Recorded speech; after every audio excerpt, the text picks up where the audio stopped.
মাত্র একটি শর্ত মানলেই ব্রাজিল দলে জায়গা পেয়ে সরাসরি বিশ্বকাপ স্কোয়াডেও জায়গা পাবে নেইমার।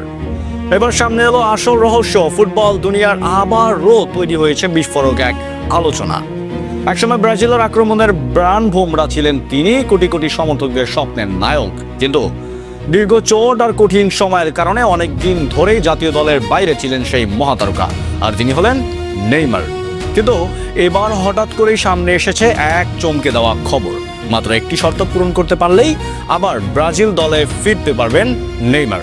শুধু তাই নয়, সরাসরি জায়গা পেতে পারেন আসন্ন বিশ্বকাপ স্কোয়াডেও। এই খবর ছড়িয়ে পড়তেই উত্তেজনায় ফেটে পড়েছে পুরো ফুটবল বিশ্ব। নতুন ব্রাজিল কোচ কার্লো আনচেলত্তি ইতিমধ্যেই তার প্রাথমিক তালিকায় রেখেছেন নেইমারের নাম। অর্থাৎ জাতীয় দলে ফেরার দরজা পুরোপুরি বন্ধ নয়, বরং একেবারেই খোলা। কিন্তু সেই দরজা পার হওয়ার আগে নেইমারকে পেরোতে হবে এক গুরুত্বপূর্ণ পরীক্ষার ধাপ। দীর্ঘদিন চোটের কারণে ব্রাজিলের জার্সি গায়ে দেখা যায়নি এই তারকাকে, কিন্তু নিজের শৈশবের ক্লাব সান্তোসে ফিরে এসে আবারও নিজের পুরনো ছন্দের আভাস দিতে শুরু করেছেন নেইমার।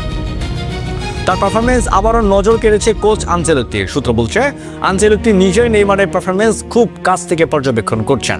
এমনকি সান্তোস ও মিরাসলের মধ্যকার ম্যাচ সরাসরি মাঠে বসে দেখার সিদ্ধান্ত নিয়েছেন তিনি, কারণ তিনি নিশ্চিত হতে চান নেইমার কি সত্যিই সেই পুরনো ফর্মে ফিরছেন। এখানে লুকিয়ে আছে সেই একটি শর্ত। এই ম্যাচে নেইমারকে প্রমাণ করতে হবে তিনি এখনও শারীরিকভাবে ফিট, দ্রুত গতির ফুটবলের সঙ্গে তাল মেলাতে সক্ষম এবং দলের জন্য পার্থক্য গড়ে দিতে পারেন। কারণ পরিসংখ্যান বলছে 128টি আন্তর্জাতিক ম্যাচে 79টি গোল করে ব্রাজিলের ইতিহাসে সর্বোচ্চ গোলদাতাদের একজন হলেন তিনি। তাই তার জাতীয় দলে ফেরা শুধু একটি সিদ্ধান্ত নয়, এটি পুরো ব্রাজিল দলের কৌশলকে বদলে দিতে পারে। বিশেষ করে সামনে যখন বড় চ্যালেঞ্জ অপেক্ষা করছে, খুব শিগগিরই শক্তিশালী ফ্রান্সের বিপক্ষে একটি গুরুত্বপূর্ণ ফ্রেন্ডলি ম্যাচ খেলবে ব্রাজিল। ম্যাচটি অনুষ্ঠিত হবে যুক্তরাষ্ট্রের ম্যাসাচুসেটসের ঐতিহাসিক জিলেট স্টেডিয়ামে। এই ম্যাচের স্কোয়াড ঘোষণা করা হবে আগামী সোমবার, আর তখনই জানা যাবে নেইমার কি আবার ব্রাজিল জার্সি গায়ে মাঠে নামবেন, নাকি তার প্রত্যাবর্তনের স্বপ্ন আরও কিছুদিন অপেক্ষায় থাকবে। তবে একটা বিষয় পরিষ্কার, যদি সেই একটি শর্ত পূরণ করতে পারেন নেইমার, তাহলে হয়তো আবারও তাকে দেখা যাবে সেই পুরনো দৃশ্যে। শেষ পর্যন্ত সব হিসাব, সব শর্ত আর সব পরীক্ষা কেন্দ্রে দাঁড়িয়ে আছেন একজন মানুষ, নেইমার। একসময় যিনি ছিলেন ব্রাজিলের আক্রমণের প্রাণ, যিনি মাঠে নামলে গ্যালারিতে উঠত উন্মাদনার ঢেউ, সেই মানুষটাই আজ আবারও লড়ছেন নিজের জায়গা ফিরে পাওয়ার জন্য। হয়তো তার সামনে এখন মাত্র একটি সুযোগ, একটি ম্যাচ, একটি মুহূর্ত, কিন্তু সেই মুহূর্তটাই বদলে দিতে পারে সবকিছু। কারণ নেইমারের জন্য ব্রাজিলের জার্সি শুধু একটি দল নয়, এটা তার শৈশবের স্বপ্ন, তার দেশের প্রতি ভালোবাসা আর কোটি কোটি সমর্থকের আবেগ।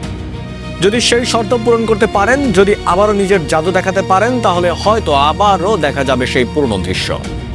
হলুদ জার্সি গায়ে ব্রাজিলের হয়ে গোল করার পর আকাশের দিকে তাকিয়ে উদযাপন করছেন নেইমার। আর তখন হয়তো পুরো বিশ্ব আবার বলবে, সব ঝড়, সব চোট, সব সমালোচনা পেরিয়েও এই মানুষটা এখনো দাঁড়িয়ে আছেন। কারণ কিংবদন্তিরা কখনো সহজে হারিয়ে যায় না, তারা শুধু অপেক্ষা করে একদিন আবার ফিরে এসে প্রমাণ করার জন্য। তাদের গল্প এখনো শেষ হয়নি। ধন্যবাদ।